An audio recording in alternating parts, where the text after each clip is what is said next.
চলো গোবর তুল করে হ্যাঁ গোবর তুলে হ্যাঁ আমরা তারপর? ভাত খাই আমি হাত দিকে আমি গোবর তুলে হাত দিয়ে চলো তুমি নে, পিসি ফেলতে এসে ফেলতে আর কি বলবি মা তারপর কি করিস তারপরে ভাত নিয়ে এসে যাও না না। এই বলো ভাত নিয়ে এসে যাও আমি আমি ভাত নিয়েছি হ্যাঁ। ভাত নিয়ে যাই স্কুল ভাত নিয়েছি যাই আমি হ্যাঁ হ্যাঁ তারপর ঘুমাই যাই হ্যাঁ। অনেক দিনে ভাত নিয়েছি ডিম নিয়েছি হ্যাঁ এদিক তাও হ্যাঁ তারপর আর কি করো হ্যাঁ আর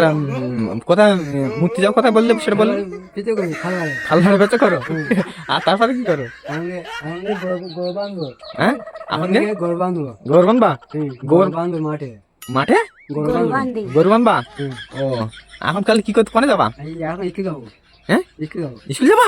কোন স্কুলে ওই মুদি পড়াদাস স্কুল পড়াশোনা স্কুলে ও আচ্ছা তো স্কুলে কি করবা পড়বা নাকি বলো না এই কে ডিম নেবো হ্যাঁ ডিম ডিম নিয়ে আসবা ডিম